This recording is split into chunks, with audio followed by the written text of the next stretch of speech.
እምነት ትብል ሚዲያና ሰብስክራይብ ሼር ኮሜንት ገብሩ ንላውኩም ይሕዋተይ ጸሎት ንግሆ በስመ አብ ወወልድ ወመንፈስ ቅዱስ አሐዱ አምላክ አሜን። መዝሙር ዳዊት ቁጽር 3 ኦ እግዚአብሔር ጸላእተይ ብዙሓት እዮም እቶም አባይ ዝለዓሉ ብዙሓት እዮም አምላኽ የድሕኑን እዩ እናበሉ ብዛዕባ ይዛረቡለው ንስኻ ግና እግዚአብሔር ዋልታ ኢኻ ክብረይን ርእሰይን ልዕል እተብላን ንስኻ ኢኻ ክረዳእኒና ብእግዚአብሔር እዊ ካብ ቅዱስ እንብኡኻ ይምለሰለይ ተገምሰስኩ ድቃስ እውን ወሰደኒ እግዚአብሔር ይድግፈኒ ስለዘሎኻ ተንሳእኩ ካብቶም ብኩሉ ወገን ዝኸቡኒ እላፋት አሕዛብ አይፈርህን እየ ኦ እግዚአብሔር ተንስእ ኦ አምላኸ አድሕነኒ ንመንጋጋ ኩሎም ጸላእተይ ስበሮ ነስናን ክፉኣት ሰባት እውን ድቆሶ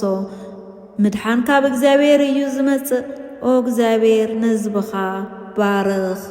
አሜን። ሓለዋ ንምርካብ ዝግበር ጸሎት መዝሙር ዳዊት ቁጽሪ 5 ኦ እግዚአብሔር ንቓላተይ ጽንበሎ ንህታይ እውን አስተብለሉ ኦ ንጉሰይ አምላኸይ ናባኻ ጽልለኹሞ ንድምፂ ኣወያተይ ኣድህበሉ ኦ እግዚአብሔር አንጊህካ ንድምፀይ እትሰምዒኻ እሞ ኣነ ኸዓ አንጊሄ ናባኻ ምህለል ኣለኹሞ ክትምልሰለይ ይጽበለኹ ብኽፉኣት እትሕጐስ ኣምላኽ ኣይኮንካን እኩይ ድማ ምሳኻ ኣይሓድርን እዩ ኣብያት ኣብ ቅድሚ ገጽካ ኣይቆሙን እዮም ንገበርቲ እከይ ዘበለ ትጸልኦም ኢኻ ንስኻ ኦ እግዚአብሔር ሓሶት ንዝዛረቡ ተጥፍኦም ንቐተልትን ንጠበርትን ከዓ ትፍንፍኖም ኢኻ ኣነ ግና በብዝሒ ምሕረትካ ናብ ቤትካ ከኣቱ ናብ ቅድስቲ መቕደስካ ኣቢለ ከዓ ብፍርሃት ክሰግድ እየ ኦ እግዚአብሔር ጸላእተይ ብዙሓት እዮም ጽድቂ ክገብር መርሓኒ ክስዕበካ እውን መንገደይ ኣቕንዓለይ ጸላእተይ ዝብልዋ ይእመንን እዩ ልቦም ጥፍኣት ዝመልአ ጎረሮኦም ከም ዝውሕድ ክፍኣት መቓብር እዩ ብመልሓሰም ይጥብሩ ኦ አምላኽ ንስኻ ኾንኖም ንሳቶም ኣብቲ ዝኣለሞ መኽሪ ይውደቑ ካባኻ ኣልየሙ እሞ ብዙሓት ኣበሳ ስለ ዝገበሩ ስጎጎም ኣባኻ ዝዕቀቡ ኩሎም ግና ይተሓጐሱ ንስኻ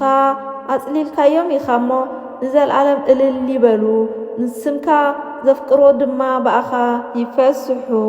ኦ እግዚአብሔር ንጻድቕ ንስኻ ኢኻ ትባርኾ ከም ብዋልታ ከዓ ብጸጋ ተኽቦ